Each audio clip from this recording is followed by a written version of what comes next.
1946 को। कब आया था? मार्च 1946 में। सबसे पहली बात अंग्रेजों ने आकर क्या किया? अंग्रेजों ने क्या किया? हिंदू और मुस्लिम को एक करने का भला प्रयास किया। मतलब हिंदू और मुस्लिम को एक साथ जोड़ने का इसलिए कर रहे थे कि क्यों ना एक साथ ये हो जाए, ताकि हम आराम से इसमें आराम शासन और लंबे समय तक कर सकते हैं। और एक समझौता हुआ जिसे बोलते हैं शिमला समझौता, शिमला सम्मेलन। क्या हुआ? शिमला सम्मेलन। इसमें कांग्रेस और मुस्लिम लीग आपस में लड़ रहे थे ना, उन दोनों को एक साथ करने का पूरा प्रयास किया कि ये लोग साथ हैं, क्योंकि मुस्लिम लीग अपनी जिद पर अड़ा हुआ था कि हमको इंडिया के साथ नहीं रहना, और कांग्रेस कह रहे थे कि हम लोगों को इंडिया एक साथ रखनी है। इस तरीके से लोग आपस में लड़ रहे थे। तो शिमला समझौते के तहत अंग्रेजों की मध्यस्थता में, किसकी? अंग्रेजों की मध्यस्थता में ये कहा, मतलब पूरा प्रयास किया कि क्यों ना कांग्रेस और मुस्लिम लीग दोनों कैसे हो जाएं? एक हो जाएं। लेकिन कैबिनेट मिशन इनको एक नहीं कर पाया, अर्थात ये लोग क्या हो गए? आपस में अलग अलग हो गए। उसके आगे इन्होंने इसी कैबिनेट मिशन के तहत ये स्पष्ट किया कि अब हम लोग क्या करेंगे, एक तरीके से क्या बना लो, एक सभा बना लो जिसमें सारे प्रांत के लोगों को इकट्ठा करो और कुछ सदस्य उसमें लेकर के आइए, सारे लोग मिल करके क्या करो? संविधान का निर्माण करिए।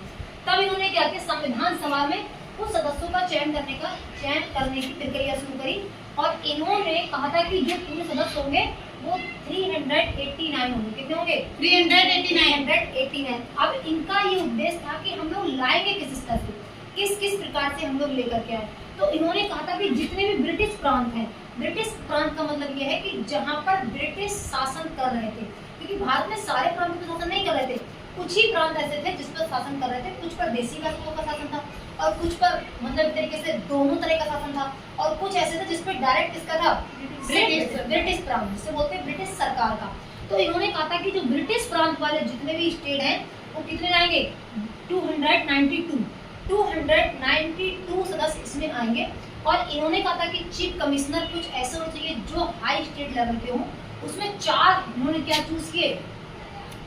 Chief commissioner. और इन्होंने कहा कि जो देसी रियासतें हैं उनसे भी क्या होंगे? कुछ सदस्य चले जाएंगे। और इन्होंने क्या किया? 93 कितने? 93 सदस्य किसे चुने गए? देसी रियासतें चुने गए। और इस तरीके से उन्होंने क्या किया? संविधान सभा का निर्माण कर लिया, और कैबिनेट मिशन क्या हो गया? पूरी तरीके से सक्सेस हो गया। कहने का मतलब इन लोगों ने 399 सदस्यों को बना करके 3 भागों में डिवाइड करके 292 ब्रिटिश प्रांत के लेकर के आए और 4 चीफ कमिश्नर लेकर के आए और कुछ देसी रियासतें लेकर के आए।